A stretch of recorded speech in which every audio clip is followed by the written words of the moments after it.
Olá pessoal, importa que ele cresça e que eu diminua. Que a graça e a paz de nosso Senhor e Salvador Jesus Cristo esteja com todos vocês nesta hora. Este é o canal da Primeira Igreja Batista em Parque União.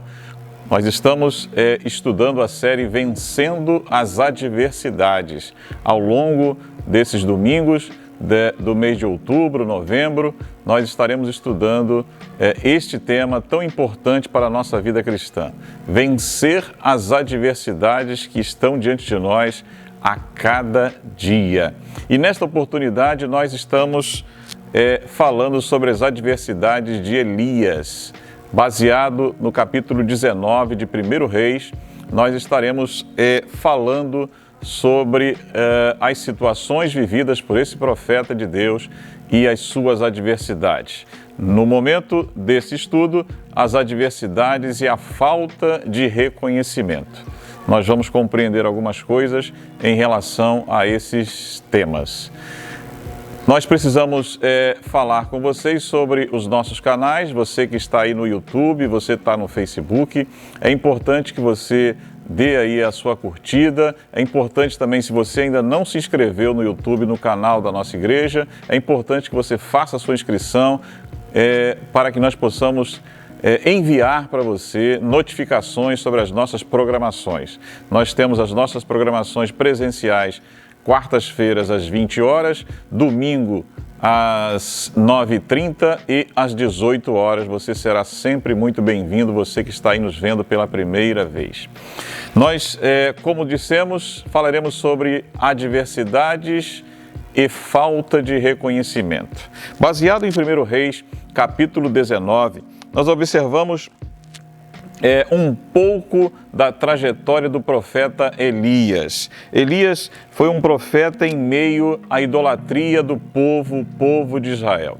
O povo de Israel vivia num ambiente propício à idolatria.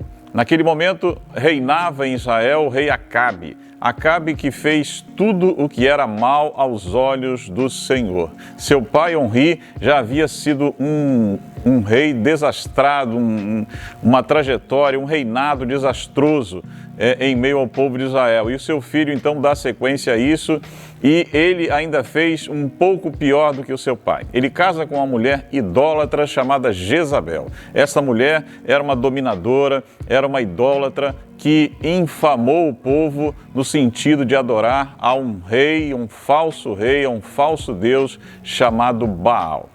Baal, nós já conhecemos, biblicamente, aqueles que estudam o Velho Testamento, estudam o livro dos reis, sabem que Baal era um Deus que não falava, que não ouvia e que era adorado por esse povo e, em consequência disso, o povo de Israel, em virtude do seu rei ter toda essa influência, acabou também se afundando na idolatria. Aí vocês imaginam a situação do profeta. Eu queria, mostrar a vocês o quanto um profeta de Deus sofre. E nós temos relatos bíblicos de quantos profetas que foram transmitir a mensagem de Deus e que foram afrontados, alguns foram até mortos, para que nós possamos observar e atentar que quando nós nos colocamos à disposição de Deus para cumprir um propósito, um chamado de Deus, nós teremos sempre adversidades. Não ache você que você vai assumir uma missão da parte de Deus e vai ter tranquilidade, vai ter paz constante. Muitas adversidades nós teremos, porque nós estamos batendo de frente com o inimigo das nossas almas, o diabo.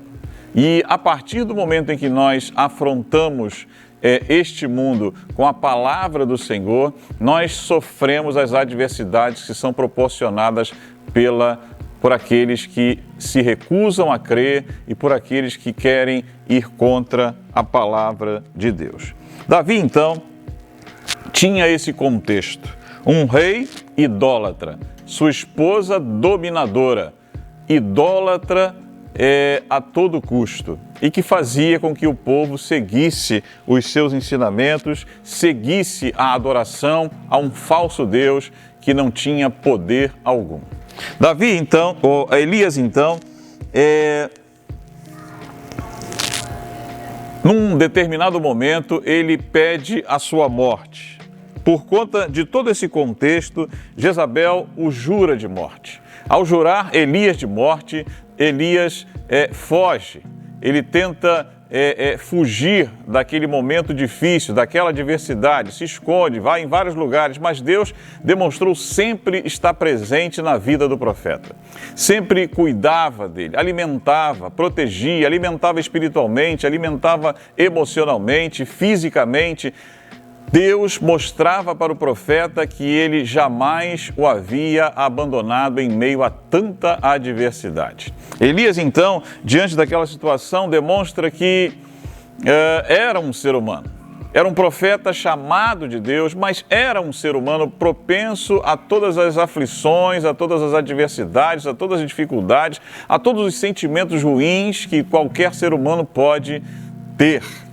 Ele se sentiu deprimido ali em meio àquela situação, com medo de morrer, e coloca diante de Deus, no capítulo 19, no verso 14, o seguinte: tenho sido muito zeloso pelo Senhor, Deus dos exércitos.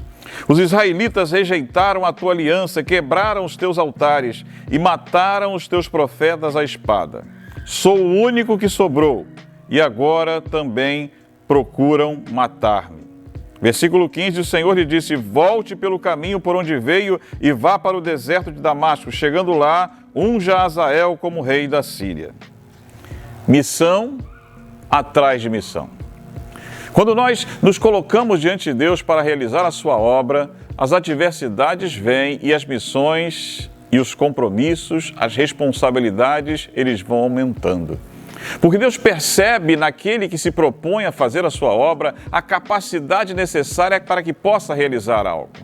E Ele nos mostra que nós não teremos facilidade, mas as adversidades, elas acontecerão para o nosso crescimento, para o nosso amadurecimento. E Ele garante que nós seremos vencedores em todas as adversidades. Basta que nós tenhamos coragem, que tenhamos ânimo para entender, para sermos sensíveis à voz do Senhor e podermos fazer a sua vontade em meio a tantas lutas, a tantas dificuldades. Elias, então, foge para Berseba, pede ao Senhor para tirar a sua vida. E é muito comum as pessoas observarem a fraqueza um dos outros e julgarem, em alguns momentos até dizerem que estão fora da presença de Deus. Mas nós somos sensíveis, nós somos carne e osso, nós somos emoção. E podemos, em alguns momentos, estarmos tristes e até perdemos a esperança por algum momento. Mas um fato tremendamente importante mostra que Elias teve fé. Ele enfrentou a situação com muita fé. Ele supera, então, com o seu medo com a fé. Ele desafia os profetas de Baal, 450 aproximadamente, e naquele momento, naquele embate, ele mostra quem é o verdadeiro Deus. Elias, como nós conhecemos a história, ele desafia os profetas de Baal e pede para que eles pudessem fazer descer fogo do céu e consumir lá o holocausto que estava sendo oferecido. E os profetas de Baal nada puderam fazer para que pudesse acontecer aquele milagre. Mas quando ele invoca o Deus de Israel, o Deus Todo-Poderoso, o Deus Altíssimo, o fogo consome aquele holocausto e lambe até as águas que estavam na vala, vamos dizer assim.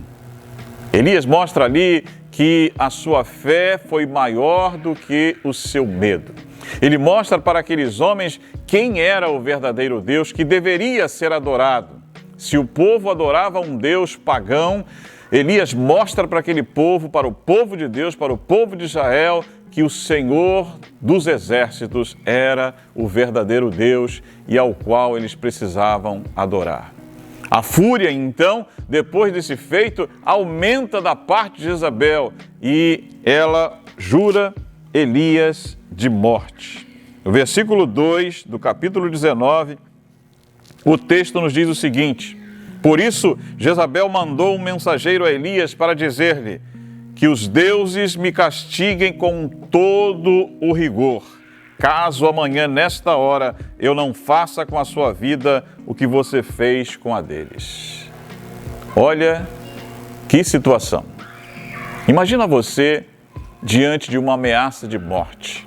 Você está fazendo a obra de Deus, você está se dedicando àquilo que Deus te chamou e você sofre a adversidade. Adversidade tal que põe em risco a sua vida. Certamente, ser emotivo que somos, a primeira coisa que nós pensaríamos era fugir. Era deixar aquela situação. De repente, esperar a situação esfriar para que a gente pudesse dar as caras novamente. E Elias, ele não teve outra alternativa a não ser fugir. Mas Deus mostra que sustenta os seus filhos em todos os momentos e principalmente nas adversidades. Mas ele se acha só, mas Deus mostrava o seu cuidado para com ele. Elias esperava então reconhecimento, esperava que Deus intervisse naquela situação e não deixasse que ele passasse por aquilo. A sua vida estava em risco e ele tinha feito tantas coisas em nome de Deus e tinha feito tantas coisas, tantas proezas, que ele achava que não deveria passar por essa situação. Mas nós entendemos claramente, a Bíblia nos mostra vários exemplos de que quando nós colocamos a mão no arado, nós não devemos olhar para trás. Quando colocamos a mão no arado, certamente adversidades virão, certamente dificuldades, perseguições, aflições. E nós devemos então estar preparados para isso, no sentido de entender que se Deus nos chamou para realizar tal obra, para realizar tal feito, Ele garantirá a nossa integridade. Ele fará com que nós sejamos livres de todas as adversidades, ainda que elas se apresentem diante de nós. Ele fará com que nós vençamos todas as lutas, todas as dificuldades, pois Ele é o Todo-Poderoso. Elias pôde experimentar isso. Teve momentos de tristeza? Teve, e todos nós somos passíveis disso. Todos nós podemos experimentar isso em nossa vida. Quantos de nós podemos dizer claramente que já sofremos, já passamos por dificuldades, passamos por lutas que às vezes nós achamos que não iríamos suportar? Mas a intervenção de Deus sempre foi maravilhosa, no sentido de mostrar que o choro pode durar uma noite, mas a alegria vem pela manhã. Fez com que nós entendêssemos perfeitamente que no mundo nós teremos aflições, mas que nós tivéssemos bom ânimo, que nós tivéssemos coragem, pois nós venceríamos as aflições, as adversidades que o mundo nos apresenta.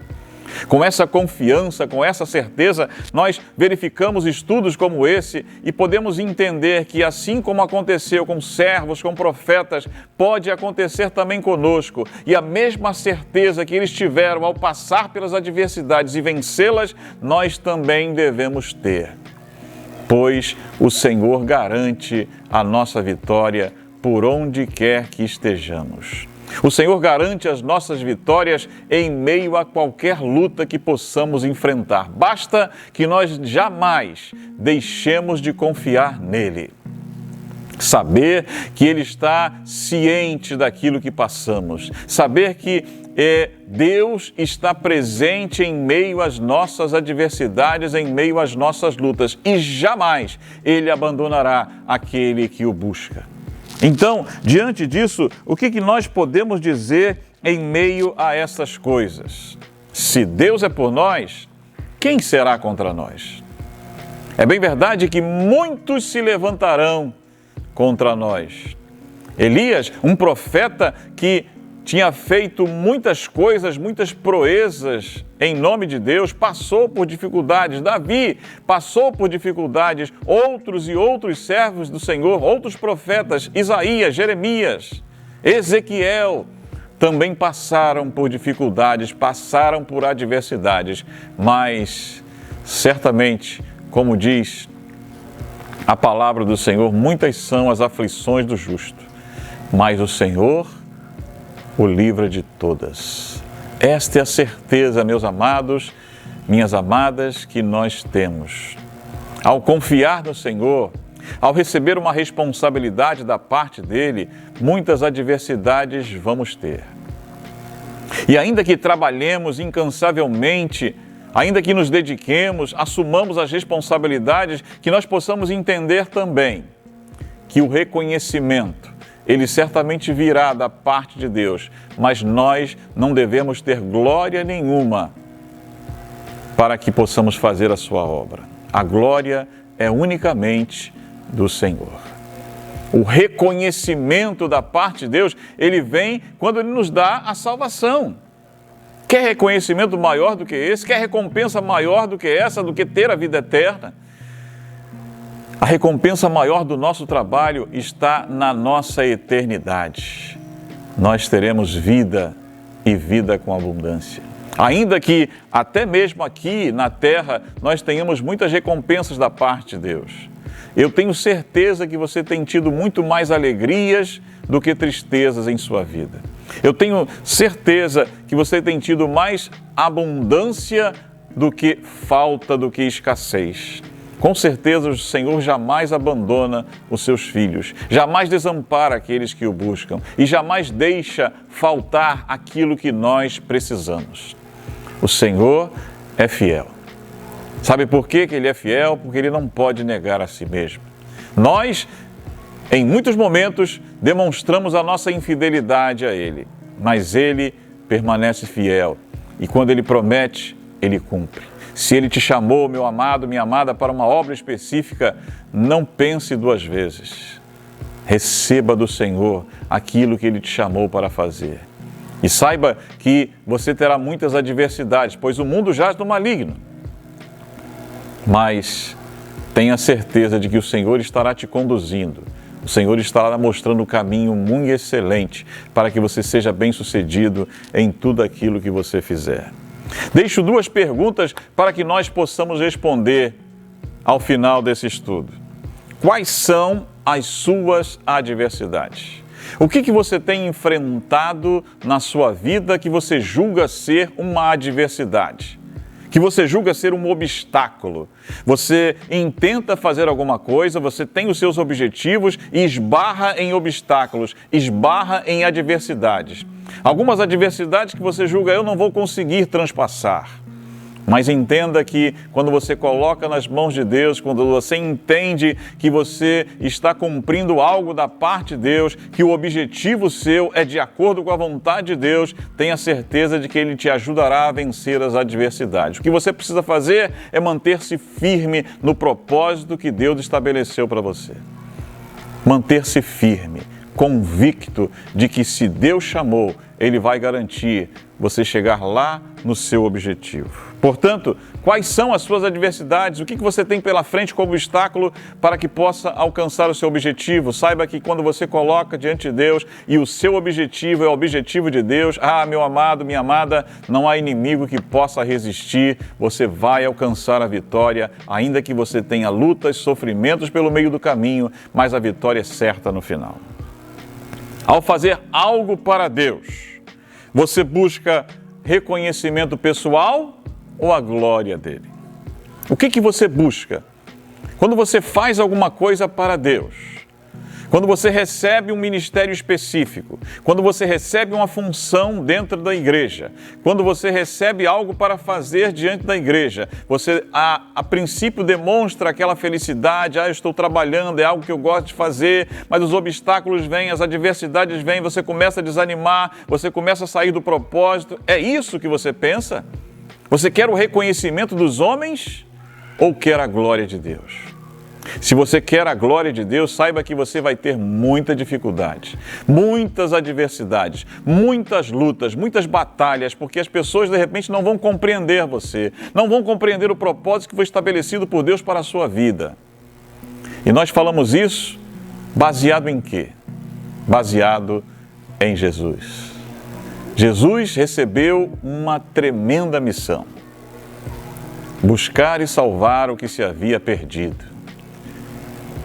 Recebeu uma missão de estar diante de nós, estar diante dos homens, operar milagres, operar maravilhas, mas também ser afrontado, ter adversidade, ser ofendido, ser ultrajado, pelos mesmos homens que ele veio salvar. Um dos textos mais lindos do Evangelho de João está logo no comecinho. Jesus veio para os seus, mas os seus não o receberam. Mas a todos quantos o receberam, deu-lhes o poder de serem feitos filhos de Deus aos que creem no seu nome. Que maravilha! João capítulo 1, Evangelho de João capítulo 1. Que maravilha nós podemos entender que quando nós damos crédito ao que Jesus veio fazer aqui na terra, ao seu sacrifício, à sua ressurreição, nós somos considerados filhos de Deus, porque cremos no Filho do Senhor que foi enviado na terra para nos salvar, para nos libertar do pecado, para nos libertar da morte. Portanto, o maior reconhecimento que nós podemos ter é que Deus enviou o seu Filho unigênito para que todo aquele que nele crê não pereça, mas tenha a vida eterna. Que esse exemplo de Elias possa fazer com que nós entendamos que nós verdadeiramente teremos aflições, teremos adversidades, mas que quando nós vencemos o nosso medo com a fé, nós alcançamos a vitória. Os inimigos batem em retirada e nós somos mais do que vencedores por aquele que nos amou. Que Deus assim nos abençoe e nos fortaleça para vencermos as adversidades que vêm sobre nós e que jamais esmoreçamos quando tivermos que cumprir uma missão da parte de Deus. Deus abençoe a sua vida.